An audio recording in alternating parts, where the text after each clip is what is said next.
Problem solution চ্যানেলের পক্ষ থেকে আপনাদের সবাইকে জানাই স্বাগত।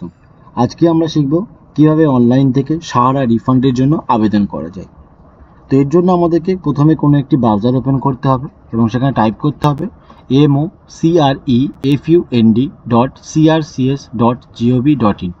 এটি লিখে সার্চ করলেই ওয়েবসাইটটি ওপেন হয়ে যাবে। এই ওয়েবসাইটটির লিঙ্ক আমি ডেসক্রিপশানে দিয়ে দেবো, আপনারা সেখান থেকে সরাসরি এই ওয়েবসাইটে আসতে পারবেন। ওয়েবসাইটটি ওপেন হওয়ার পর ওয়েবসাইটটির ওপর দিকে বাঁদিকে একটি অপশান পাবেন ডিপোজিট আর রেজিস্ট্রেশন বলে, এখানে ক্লিক করবেন। এখানে ক্লিক করলেই পরবর্তী পেজটি আসবে।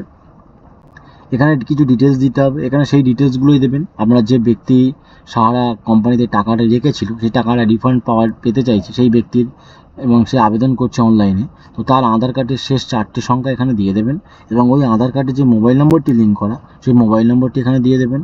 এখানে একটি ক্যাপচার কোড শো করছে, ক্যাপচার কোডটা এখানে দিয়ে দেবেন, দিয়ে গেট ওটিপিতে ক্লিক করবেন। গেট ওটিপিতে ক্লিক করলে এখানে একটি অপশান চলে আসবে যেখানে আপনাকে ওটিপিটা পুট করতে হবে। ওটিপিটি দিলেই আপনাকে পরবর্তী পেজে নিয়ে চলে যাবে। এখান থেকে কিছু করার দরকার হবে না, আপনারা সিম্পলি বক্সে টিক চিহ্ন দেবেন, দিয়ে আই এগ্রিতে ক্লিক করবেন। আই এগ্রিতে ক্লিক করলে একটি নেক্সট বলে অপশান চলে আসবে, এখানে ক্লিক করবেন। এখানে ক্লিক করলে পরবর্তী পেজে নিয়ে আসবে। এখান থেকে ওই যে ব্যক্তিরা আবেদন করছেন ওই ব্যক্তির আধার কার্ডের পুরো 12টা নাম্বার এখানে দিয়ে দেবেন, দিয়ে গেট ওটিপিতে ক্লিক করবেন। গেট ওটিপিতে ক্লিক করলেই ওটিপির অপশানটি চলে আসবে, এখান থেকে ওটিপিটি দিয়ে দেবেন, দিয়ে ভেরিফাই ক্লিক করবেন। ভেরিফাই ক্লিক করলে পরবর্তী পেজটি চলে আসবে, যেখান থেকে আপনার প্রোফাইলটি লগ ইন হয়ে যাবে। এখান থেকে আপনি আপনার নাম, বাবার নাম, ডিওবি, অ্যাড্রেস দেখতে পাবেন। একটা অপশান দেখুন ব্যাঙ্ক নেম বলে, ব্যাঙ্কটির নাম শো করছে না, তার জন্য আপনারা এখানে গেট ব্যাঙ্কে ক্লিক করবেন। গেট ব্যাঙ্কে ক্লিক করলেই আপনাদের আধার কার্ডের সাথে যে ব্যাঙ্কটি লিঙ্ক করা রয়েছে সেই ব্যাঙ্কের নামটি অটোমেটিক্যালি এখানে নিয়ে নেবে। নেওয়ার পরে আপনারা নেক্সটে ক্লিক করবেন। নেক্সটে ক্লিক করলে পরবর্তী পেজটি চলে আসবে। এখান থেকে প্রথম অপশানটা আপনাদেরকে সাহারা কোম্পানির যে সোসাইটিতে অনেক 4-5টা সোসাইটি রয়েছে, যে সোসাইটিতে আপনারা টাকাটা রেখেছিলেন সেই সোসাইটির নামটা এখান থেকে সিলেক্ট করে নেবেন। এটি অপশনাল, আপনারা চাইলে দিতে পারেন, নাও দিতে পারেন। আপনাদের কাছে যে রিসিপ্টটি আছে ওখানে একটি মেম্বারশিপ নাম্বার পেয়ে যাবেন, মেম্বারশিপ নাম্বারটা এখানে দিয়ে দেবেন। যদি আপনাদের কাছে পাসবুক থাকে তাহলে সেখানে পাসবুক নম্বর পেয়ে যাবেন। যদি সার্টিফিকেট থাকে অর্থাৎ যে রিসিপ্টটা আছে ওই রিসিপ্টের সার্টিফিকেট নাম্বার পাবেন, এই দুটো যে কোনো একটি দিয়ে দেবেন। আপনারা ওই অ্যাকাউন্টটা কবে ওপেন করেছেন সেই ওপেন ডেটটি দিয়ে দেবেন এবং ওই অ্যাকাউন্টে কত টাকা জমিয়েছিলেন আসল যেটা সেই আসল অ্যামাউন্ট এখানে দিয়ে দেবেন। দেওয়ার পরে একটু স্ক্রল করে নিচে আসবেন। নিচে আসলে এখানে দুটি অপশান পাবেন, একটি হচ্ছে যদি আপনি কোনো পেমেন্ট পেয়ে থাকেন, আর দ্বিতীয়টি হচ্ছে যদি আপনার কোনো লোন চলে।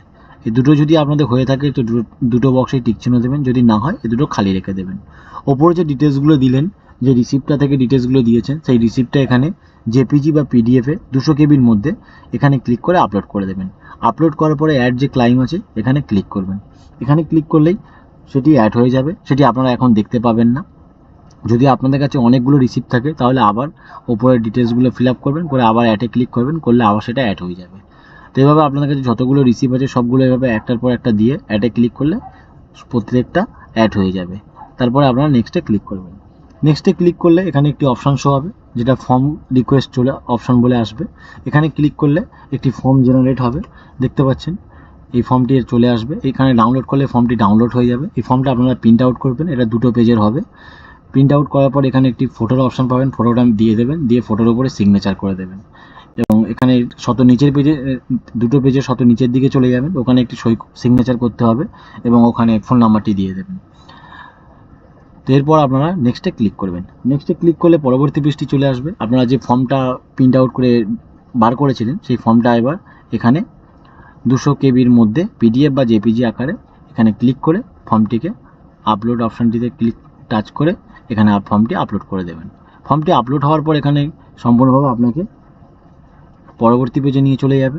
পরবর্তী পেজেতে আপনাকে দেখাবে যে আপনার অ্যাপ্লিকেশনটা সাবমিট হয়ে গেছে এবং এখানে আপনি যে ডেটে করেছেন সেই ডেটটা শো করবে, আর এখানে একটি অ্যাকনোলেজমেন্ট নাম্বার শো করবে। এই নাম্বারটা আপনারা নোট করে রাখবেন, যেটি পরবর্তীকালে আপনাদের স্ট্যাটাস দেখার জন্য কাজে লাগবে। তো এভাবে আপনারা অনলাইন থেকে সাহারা রিফান্ডের জন্য আবেদন করতে পারবেন। তো আশা করছি আপনাদেরকে বোঝাতে পেরেছি আপনারা কীভাবে সাহারা কোম্পানির টাকা রিফান্ড পাওয়ার জন্য কীভাবে অনলাইন থেকে আবেদন করবেন। আবেদন করার পর এটি আপনাদের এখানে দেখতেই পাচ্ছেন 45 দিনের মধ্যে এই কাজটি সম্পূর্ণ হয়ে যাবে এবং আপনাদের যদি সব কিছু ডকুমেন্টস ঠিক থাকে তাহলে 45 দিনের পরে আপনারা ব্যাঙ্ক অ্যাকাউন্টে টাকাটি পেয়ে যাবেন। তো আপনারা এই স্ট্যাটাস কীভাবে চেক করবেন সেই রিলেটেড ভিডিও অলরেডি আমাদের চ্যানেলে রয়েছে, তা আপনারা ভিডিওটি দেখে নিতে পারেন। তার এতক্ষণ সাথে থাকার জন্য অসংখ্য ধন্যবাদ। এরকম আরও ভিডিও পেতে আমাদের চ্যানেলকে লাইক এবং সাবস্ক্রাইব করুন।